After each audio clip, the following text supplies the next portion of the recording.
Hey everyone, welcome back. So in this video, I'm going to be talking about the 3D puzzle project, where we are going to be designing a unique 3D puzzle that is going to be cut out of one piece of material. So if you see in this picture here, this is an animal that we made for a holiday gift a couple years ago, where we took a sheet of plywood that's flat and we designed this and then laser cut the pieces. So we laser cut the body, the legs, and the antlers, and then their interlocking joints so they fit together. So we start out with a sheet material, whether that's plywood or acrylic, and then we laser cut it in order to interlock and fit together so it becomes a 3D object. Our specifications. You must design at least 2 separate pieces. So in this picture here, I technically have 3 because the legs are going to be the same, then the antlers, and then the body. So you have to have at least 2 pieces. Now you certainly can reuse the pieces, but you have to design 2 separate pieces. Your design must interlock together, and your design must fit inside an 8 by 8 inch square. That's the material we're going to use is an 1/8 inch thick. Each piece must be its own part studio and named appropriately, and a final assembly must be created and approved before submission. So you're going to brainstorm, which is down here, and these are our this is our rubric, so for a total of 30 points, especially if you count the brainstorm. This is all typical, what we typically have been doing. Design requirements. All parts must fit inside an 8 by 8 inch box. A minimum of 2 parts. You have to create an assembly. They have to be unique shapes. It can't just be like squares. All interlocking slots have to be an 1/8 inch wide, and the slot must be a 1/4 inch deep. And does it fit together, right? That's another part. So in Onshape, I already made a new document. I titled it my period, my first name, last initial, and then the project. The very first thing you're going to do, all right, and this is the way we can use Onshape creatively in order to help us with their specifications. So our specifications, our parts must be cut out, or must be able to be fit in one 8 inch by 8 inch square box. So what I'm going to do in one part studio, right, I'm going to rename it the whole part studio, and I'm just going to call it material. And in that part studio, on the top plane, I'll just call it base. I'm going to make a square that's 8 inches by 8 inches. Then I'm going to confirm it and extrude it to an 1/8 of an inch. Now what I'm going to do, and I'm going to change the appearance. For now, let's just make it black so it's easy to see. Now what I'm going to do is I'm going to go into my assembly, insert the material, place it anywhere for now. I'm going to add a mate connector to the origin, another mate connector, the bottom left-hand corner.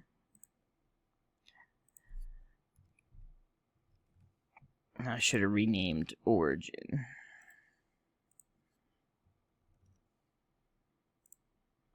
Then I'm going to fasten them together.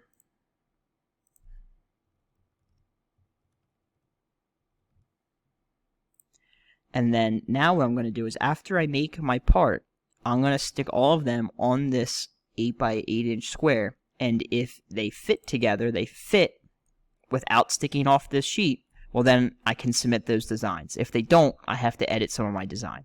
So I'm going to open a new part studio.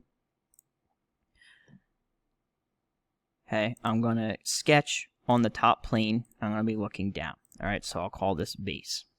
Now, when we are doing this project, most of the shapes, or a lot of the shapes you're probably going to want to make, are going to be very organic, meaning there's going to be curves. They're not going to be very boxy or straight lines, very geometric.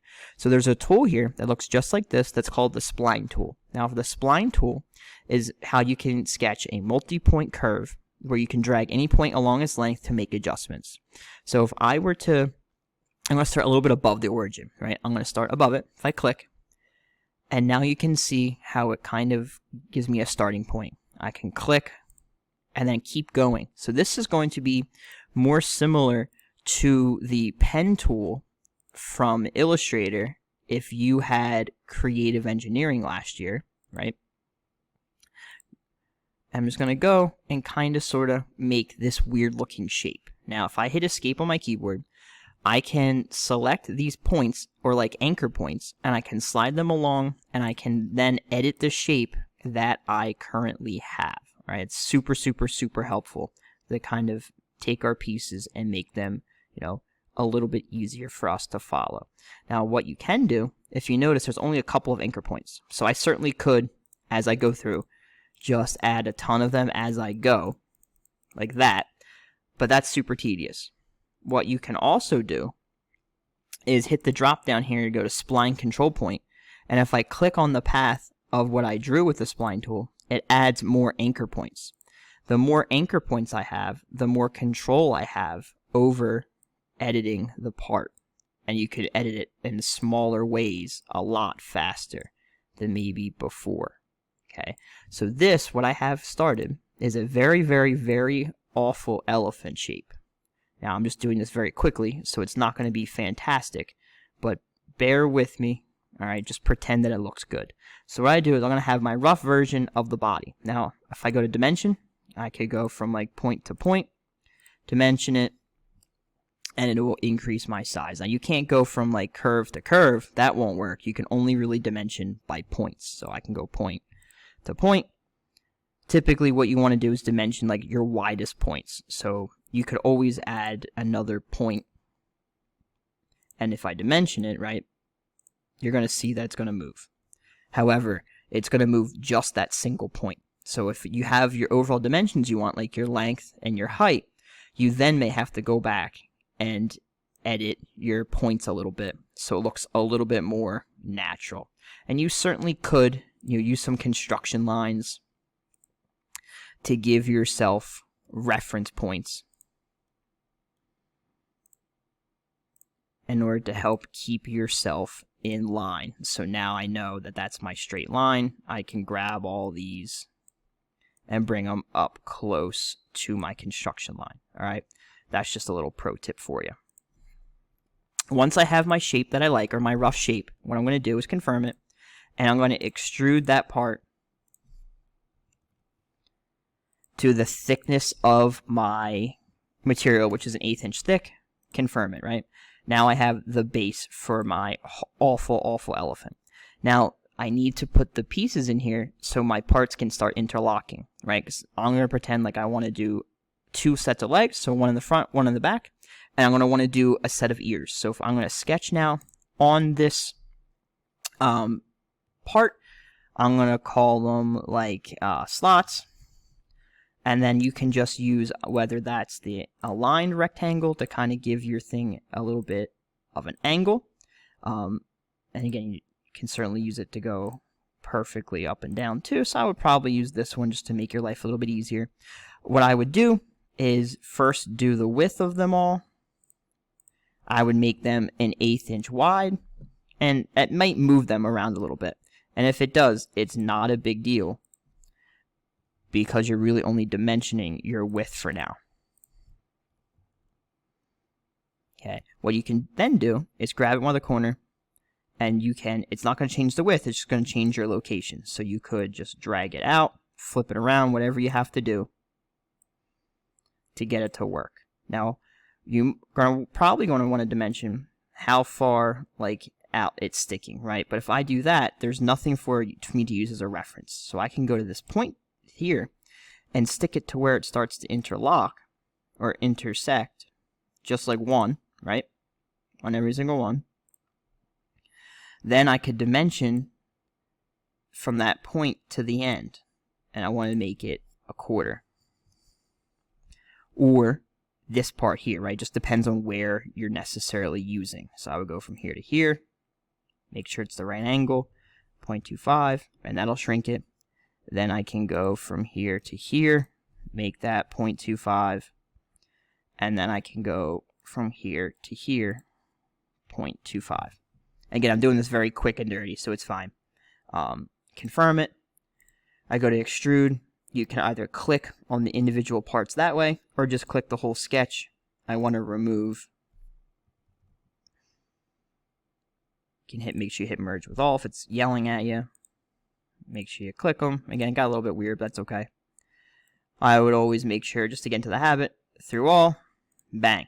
So now I have my body, and obviously you have to rename it, all that fun stuff. I'll rename the part, just good practice. I typed in rename. We'll call it body.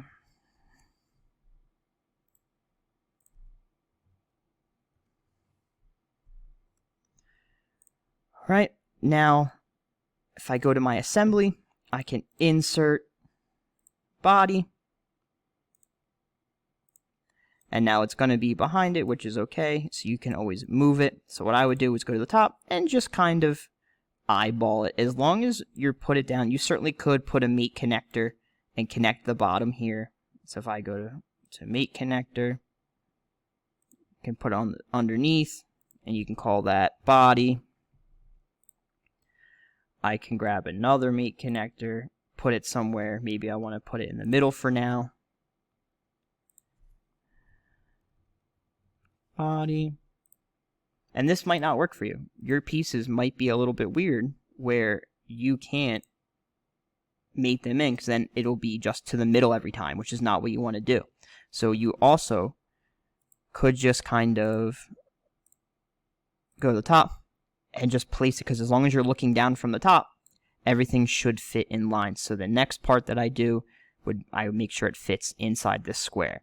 Right, so I just showed you with the body, but now I would need to make the legs and the ears. All right, so this was super quick, but this should be a good way for you to get started. Please make sure you're checking out the rubric. You would still need to do your orthographic sketch, show hidden lines. You would do that for every single part. So your assembly that you have, I would just rename it as like test fit, to make sure everything will fit on this, but then you would also need to make an actual assembly with all of my parts to make your 3D puzzle. All right, hope that helps. See you in the next video.